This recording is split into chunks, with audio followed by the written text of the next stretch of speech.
todos te dicen, es que me miró a mí, me bendijo a mí, me miró a mí, y yo vi como una gran luz, o me puse a llorar por la emoción, por el impacto. Entonces sí.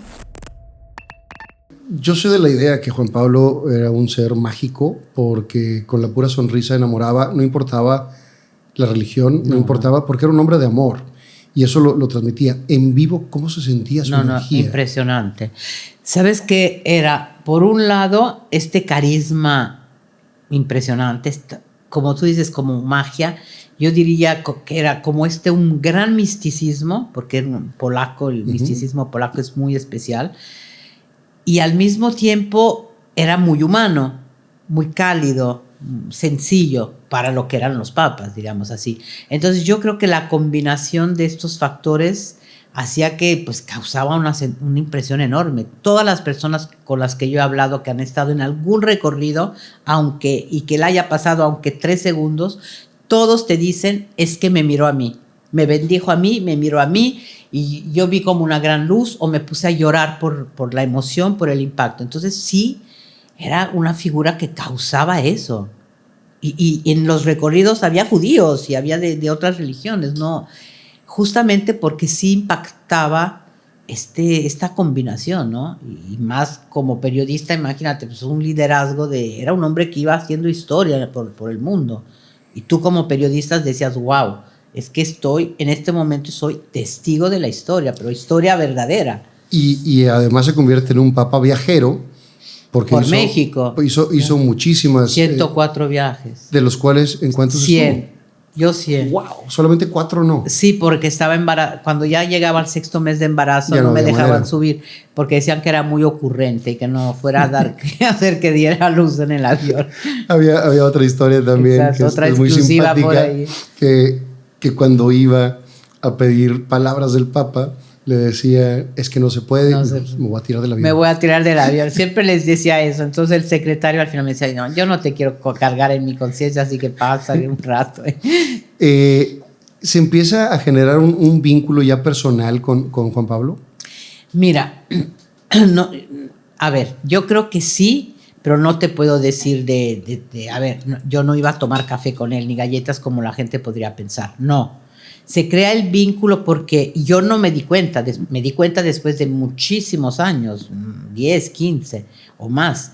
Se genera esto que para los mexicanos yo era la mexicana más cercana a Juan Pablo II.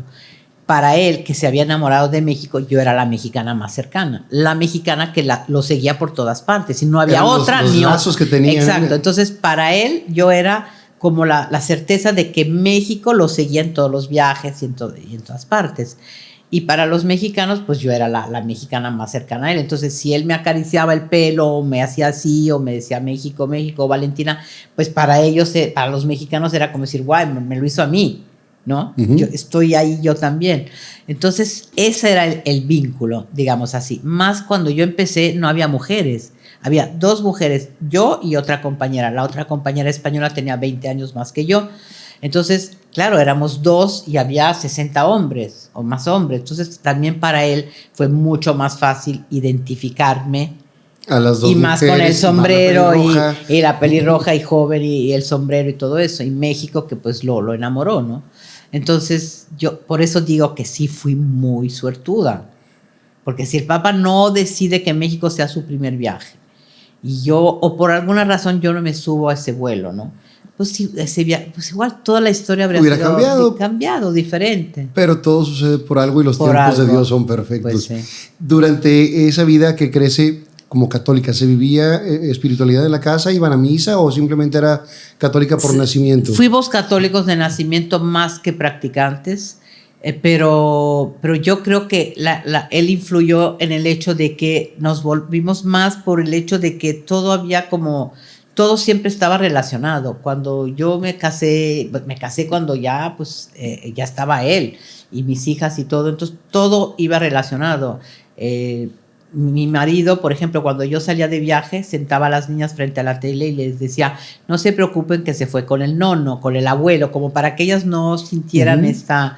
Obviamente, espero que nunca hayan ido a la escuela a decir que el Papa era su abuelo, porque si no hay... creo que nunca dijeron eso, afortunadamente. Pero si yo no estaba en la casa y ellas contestaban el teléfono, decían, mi mamá no está con el Papa. Todo giraba alrededor de eso, y no era cierto. Igual yo estaba en el salón o en el súper o en el gimnasio, ¿no? Pero para ellas, es que si no estaba con ellas, estaba con el Papa. Entonces, claro, eso... Y el día que muere, obviamente, pues era como alguien de la familia. Alguien totalmente cercano, claro, con esa relación de 100 viajes, exacto, de cubrir todas las giras.